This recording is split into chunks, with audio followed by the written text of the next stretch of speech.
Bonsoir à tous et bienvenue à cette édition du 20h. À la une de ce journal, l'évolution de l'enquête judiciaire au sujet du décès suspect de Monseigneur Jean-Marie Benoît Bala embarrasse l'opinion publique alors que la thèse d'un meurtre brutal était désormais soutenue par plusieurs observateurs et par la conférence épiscopale. La sortie hier des autorités judiciaires sème à nouveau le doute dans les esprits. Cependant, malgré les conclusions de l'autopsie rendue publique hier, bien de questions restent en suspens. 4 mois, c'est le temps que dure le calvaire des populations en Bonga dans le département du Mungo. Ils sont privés de l'énergie électrique depuis cette période.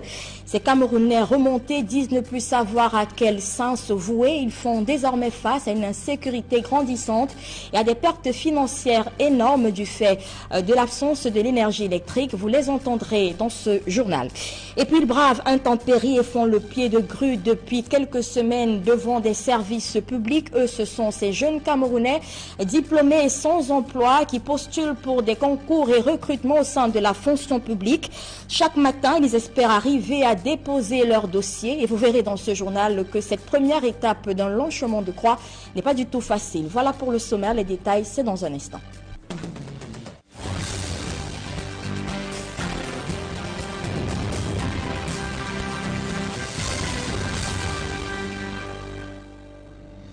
Une fois encore, mesdames et messieurs, bonsoir et bienvenue à cette édition du journal. D'abord, ce calvaire des populations Mbanga dans le département du Mungo, privées de l'énergie électrique depuis 4 mois. C'est en effet... Au centre-ville, par exemple, l'alimentation en énergie électrique se fait de manière sporadique et de faible intensité. La situation échappe au contrôle du magistrat municipal, visiblement exaspéré par les événements. La plupart de ces ampoules sont grillées à cause de mauvaise tension du courant électrique, qui les grille à tout moment. Maman n'a jamais été aussi éclairée qu'avant. Mais nous sommes vraiment désolés. Les poteaux sont couchés. Ça fait plus de 4 mois, c'est vrai. Ce n'est pas la faute de la mairie. Si vous avez du temps, j'allais vous montrer une correspondance que j'ai adressée au chef de centre AESonnel et même au ministre de l'énergie pour dire que la ville de Manga est changée de poteaux pourris qui privent les populations du cours de l'électricité, que les poteaux qui transportent l'énergie vers ces villages sont tombés. Même les promesses électorales faites en 2013, à l'époque de l'ancien directeur général de l'entreprise en charge de la distribution de l'énergie électrique au Cameroun, n'ont jamais été réalisées, à la grande désolation des conseillers municipaux. Des élections de 2013, je parle en tant que conseiller municipal, lorsque nous sommes descendus à Penamboko, nous étions avec toute l'équipe, même le DG de la SONER, Jean-Moni Billet. Ils ont promis la lumière qu'ils devaient donner dans l'arrondissement de Mbanga. Ils n'ont rien donné. Et les gens là boudent. Les gens là se plaignent jusqu'à maintenant. La vérité, toute la vérité au sujet du décès suspect de Monseigneur Jean-Marie Benoît Bala sera-t-elle révélée un jour? La question se pose à nouveau alors que les éléments de l'enquête en cours rendus publics hier suscitent plutôt d'autres interrogations. En effet, après le communiqué du procureur près la cour d'appel du centre au sujet de l'autopsie réalisée sur le corps du prélat, 5 questions au moins restent en suspens. Farel Bounia et Donald Brice-Camgan. Si l'on peut se satisfaire du point fait à mi-parcours sur l'enquête ouverte après le décès de l'évêque de Bafia, la communication du procureur général près la cour d'appel du centre laisse des silences retentissants pour plus d'un observateur. L'autorité judiciaire renseigne que 2 collèges de médecins locaux ont examiné la dépouille de Monseigneur Jean-Marie Benoît Bala les 2 et 22 juin dernier, et que des autopsies ont été pratiquées sur le corps du prélat. Cette enquête locale est-elle allée jusqu'à son terme? Sinon, pour quelles raisons? Si oui, quelles en sont les conclusions? Sont-elles en contradiction ou corroborent-elles les résultats présentés par l'équipe de médecins d'Interpol? Au demeurant, qu'est-ce qui a motivé le recours à une expertise internationale? En tout cas, à en croire le procureur général près la cour d'appel du centre, les médecins étrangers n'ont relevé aucune trace de violence sur la dépouille de l'évêque de Bafia, un pan du communiqué de l'autorité judiciaire qui tranche nettement avec la conclusion publiée en mi-juin dernier par la Conférence épiscopale nationale. L'Église catholique avait alors parlé non pas d'un assassinat, mais d'un assassinat brutal de Monseigneur Jean-Marie Benoît Mbala. Compte tenu des premiers constats, nous, évêques du Cameroun, affirmons que Monseigneur Jean-Marie Benoît Mbala ne s'est pas suicidé. Il a été brutalement assassiné. Peut-on penser que l'Église catholique a pris une position aussi sentencieuse et tranchée sans avoir réuni tous les éléments nécessaires? Quoi qu'il en soit, les prochains développements de cette affaire s'annoncent pour le moins édifiants. Et dans les couloirs de l'Assemblée nationale, les députés de la nation sont tout aussi embarrassés, quelque peu surpris par la tournure que vient de prendre l'enquête au sujet du décès suspect de Monseigneur Mbala. Les élus du peuple constatent eux aussi que bien de questions sont sans réponse après la sortie du procureur près la cour d'appel du centre. Mais ceux-ci veulent croire à l'impartialité de la justice pour faire la lumière dans le cadre de cette affaire. Emmanuel Diop et Marcelin Gansop. 12 milliards après, les travaux de rénovation du palais de congrès menés par les Chinois sont achevés. C'est donc un édifice flambant neuf qui affiche à nouveau fière allure au sommet de la colline Nkolnyada à Yaoundé. Pour marquer de son empreinte cet événement, l'équipe dirigeante du palais de congrès a donné une conférence de presse. Dans un exercice d'équilibriste, voire de gymnastique, on a invoqué la réduction à venir des subventions publiques et au même moment la nécessité d'être accessible. La circulaire du chef de l'État pour le budget 2018 et l'une des orientations, l'une des directives qu'il a données, c'est que l'État réduise les subventions accordées aux établissements publics. Alors, si on réduit les subventions, il faut bien que le palais des congrès puisse s'auto-financer. Donc, mais nous savons très bien que si nos prestations sont très élevées, nous n'aurons pas de clients. De fait, malgré toutes les charges, l'engagement pour une mission de service public demeure. Les prestations telles qu'elles sont faites par le Palais des Congrès sont largement en deçà. Et si on veut donc atteindre l'équilibre financier, alors il faut revoir à la hausse. Ça, c'est le principe de gestion. Mais la réalité est tout autre. Nous assurons également des missions de service public. Notre rôle, c'est que le palais des congrès ne soit pas un palais pour l'élite, pour la haute classe. Que le Camerounais moyen qui veut organiser un mariage au palais des congrès et pouvoir dire plus tard, moi je me suis marié au palais des congrès, que nous soyons en mesure de lui présenter des prestations souples. Il y aura donc, soutient-on, la notion de juste prix qui sera pratiquée. Il y aura un coût, mais dans la pratique, nous-mêmes nous verrons à ce que le Palais des Congrès étant un établissement public, le côté mission, le service public prédomine. Finalement, pas un mot n'a été soufflé sur le montant jugé exorbitant de 12 milliards consacrés à la rénovation de cet édifice.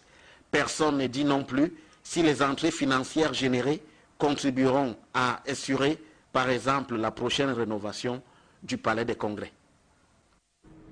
Et vous l'avez donc corrigé par vous-même, il s'agissait plutôt là de la sortie des responsables du Palais des Congrès de Yaoundé qui ont donné un point de presse ce jour dans la capitale économique après la rénovation de cette structure. Une polémique a fait enfler autour du montant de cette rénovation qui s'élevait alors à 12 milliards de francs CFA. Au cours du point de presse donné ce jour dans la capitale économique, la capitale politique, les responsables du Palais des Congrès ont donc décidé de ne pas s'exprimer au sujet de cette polémique. Revenons donc à présent sur la réaction des députés de la Nation au sujet de la sortie des autorités judiciaires hier qui ont rendu public les avancées de l'enquête au sujet du décès de Monseigneur Jean-Marie Benoît Bala. Je le disais tout à l'heure, les députés sont tout aussi embarrassés et surpris par la tournure que prend cette enquête, mais ils veulent bien croire à l'impartialité de la justice pour faire la lumière sur cette affaire. Des précisions avec Marcelin Gansop et Emmanuel Diop. Parce qu'il s'agit d'une actualité brûlante, c'est tout naturellement que les échos du communiqué du procureur général près la cour d'appel du centre ont résonné jusque dans les couloirs de l'Assemblée nationale.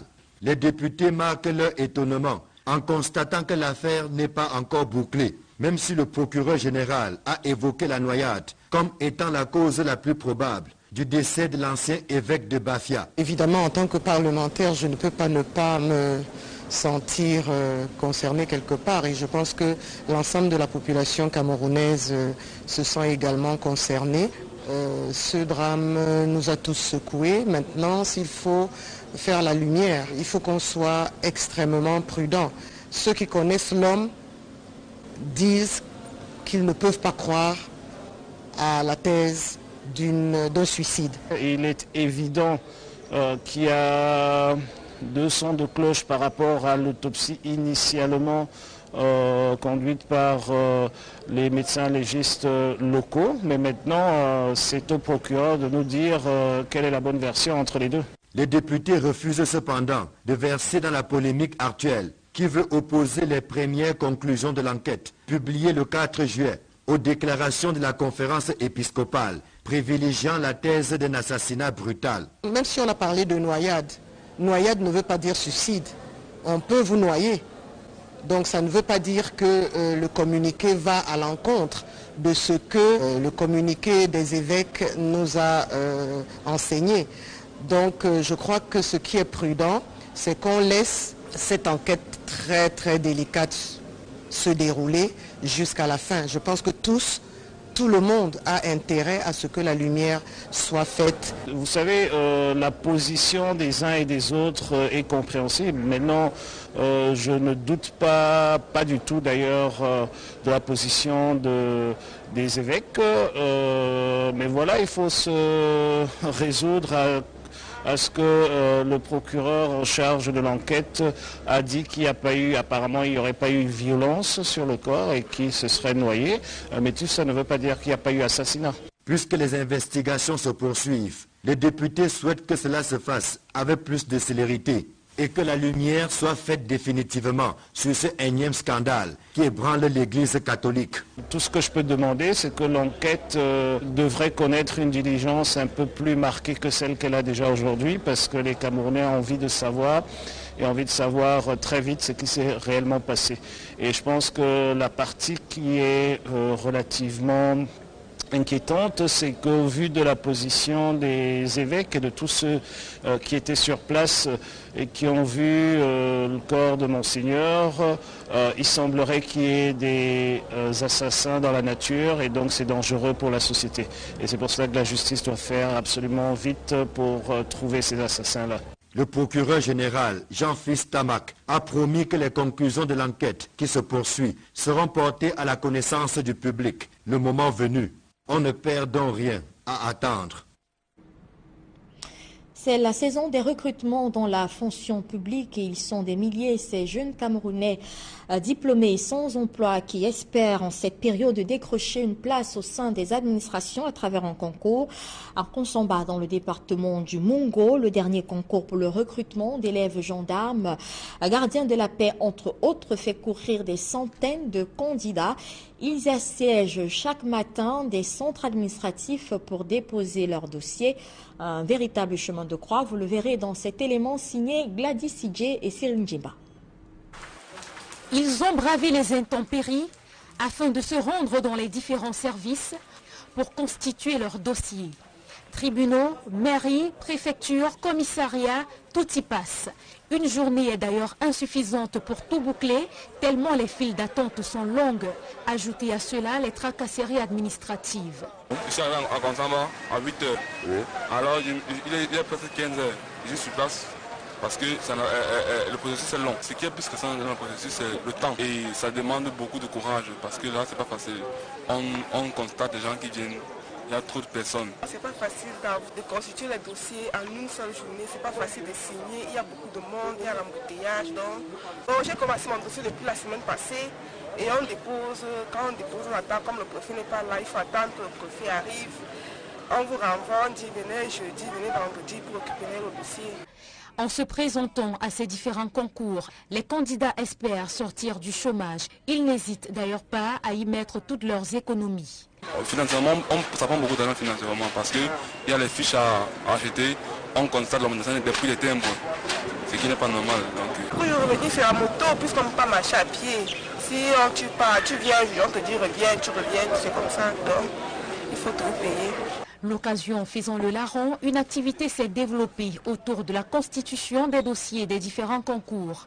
On les appelle ici les facilitateurs. Leur rôle, orienter les candidats. Nous nous déployons aussi, n'est-ce pas, pour les accompagner aussi face à l'administration. Ça s'est fait aussi rapidement et bien. Nous jouons ces rôles, n'est-ce pas, en les aidant, en remplissant les dossiers, en les orientant, en les expliquant, n'est-ce pas, comment se constitue l'arrêté aussi.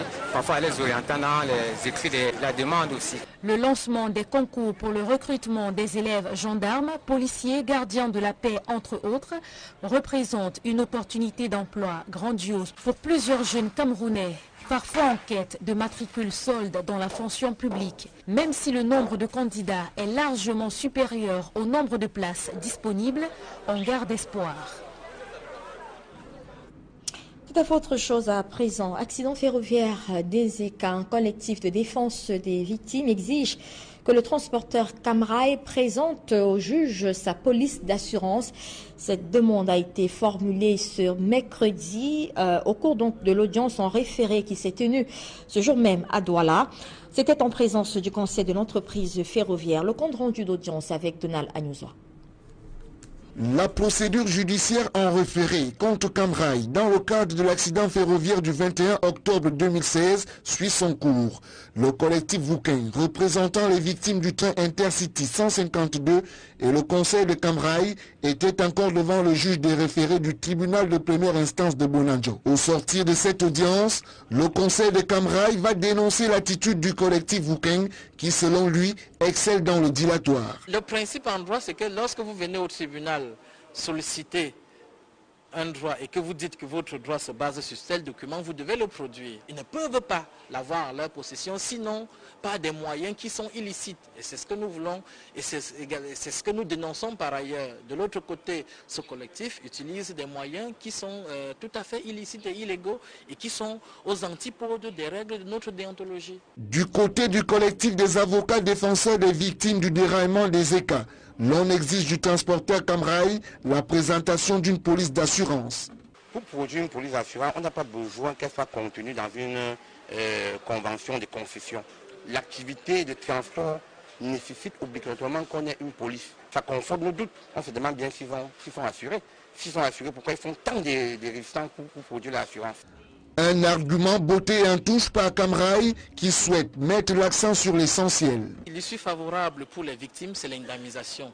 Et ce que nous dénonçons, c'est l'attitude de ce collectif en particulier qui se détache un peu des autres parce qu'il y a plusieurs avocats. Il ne faut pas croire que Camrail négocie. Il y a plusieurs avocats qui sont impliqués dans ce dossier mais qui n'ont pas les mêmes attitudes que ce collectif. Camrail, prenant position sur la prescription dans le cadre des indemnisations, fait savoir qu'il sera permis aux victimes et ayant droit qui se sont fait enregistrer d'instruire leur dossier même au-delà du 21 octobre 2017. Et c'est sur ces entrefaits que la prochaine audience a été renvoyée au 12 juillet 2017.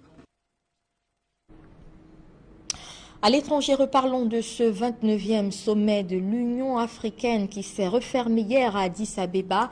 À côté de la question de l'autofinancement de l'institution, les chefs d'État de l'Afrique sont aussi longuement revenus sur des questions sécuritaires telles que la lutte contre le terrorisme.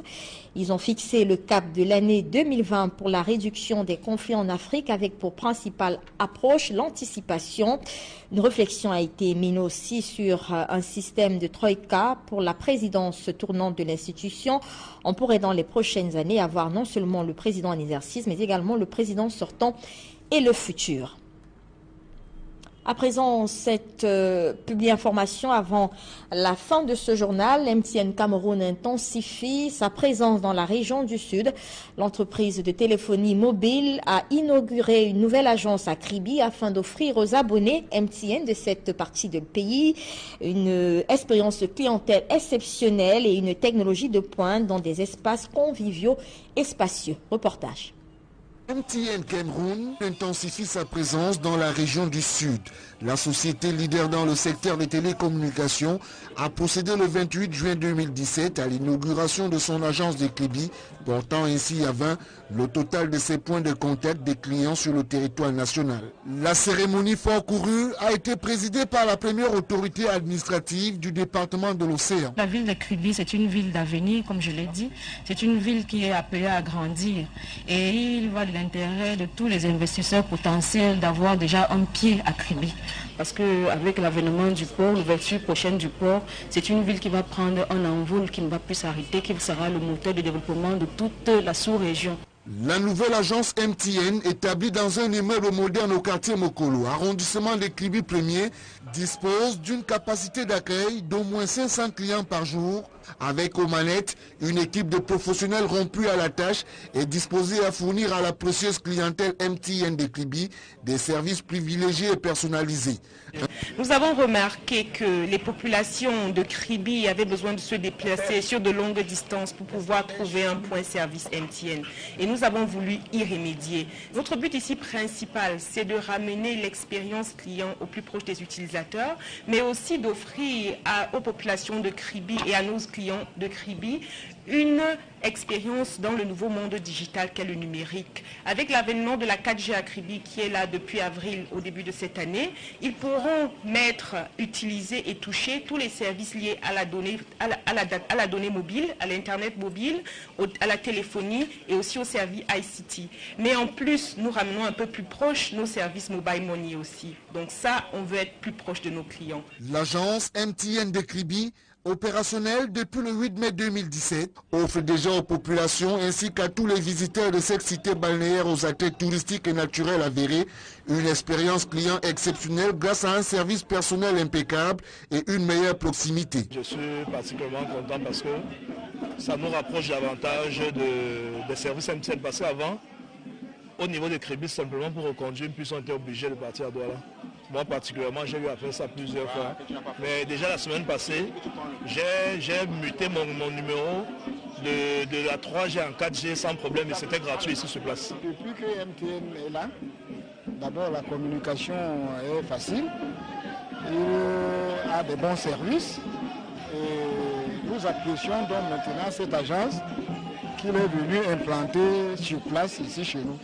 En investissant dans la construction d'infrastructures solides et modernes pour améliorer l'expérience client, MTN démontre son attachement au Cameroun et travaille à s'assurer que les populations s'approprient le nouveau monde digital en participant activement à la démocratisation de l'accès Internet pour ses 10 millions d'abonnés, ceci grâce aux offres adaptées à leurs besoins.